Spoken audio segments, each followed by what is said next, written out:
In question number 12, we have f of g plus 3.5.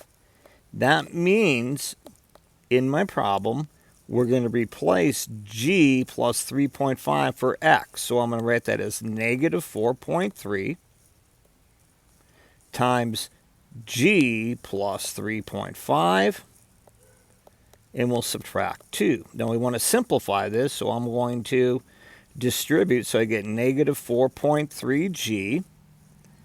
If I take negative 4.3 times 3.5, I know it's a negative because a positive times a negative is a negative. I'll use my calculator here and I'll take 4.3. 4.3. I'll multiply that by 3.5 and I'll get 15.05. So it'll be minus 15.05. Remember, when the parentheses are done, you're done distributing, so I'll say minus 2. So I'll get negative 4.3g. I combine my like terms. I can combine negative 15.5 minus 2, which is negative 17.05. And there's your answer. F of g plus 3.5 is negative 4.3g minus 17.05. On question 14, notice it's multiple choice. All I'm going to do is I'm going to replace x with 1. So I'm going to say find g of 1. That'll be 1 squared minus 3 divided by 10. Well, 1 squared is 1. So we'll take 1 minus 3 over 10. 1 minus 3 is negative 2. And negative 2 over 10 is negative 1/5 because we can reduce it by dividing 2 to the numerator and the denominator. So our correct choice on this one is B. Moving on to question 15. What's the range of the function? So what I'm going to do is I'm going to make a table. I'm going to go from 0 to 5. So I'm going to go 0.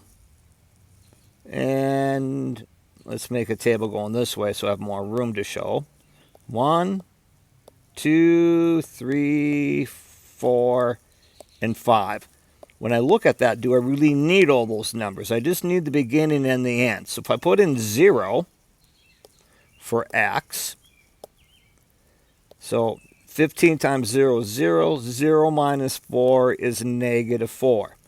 If I'll put in 5 for x, and just do the last one here, 5, 15 times 5 is 75. 75 minus 4 is 71. So I'm going to go from negative 4 to 71, and that choice is C. Here we have a continuous function. I want to know which of the values are best described in the graph. So I look at my domain. My domain goes from 0 all the way over here. And what is that? 6? 1, 2, 3, 4, 5, 6. Okay, so I'm going to go from 0 to 6. So actually, I don't have to worry about choices C or D. Now look at my ranges.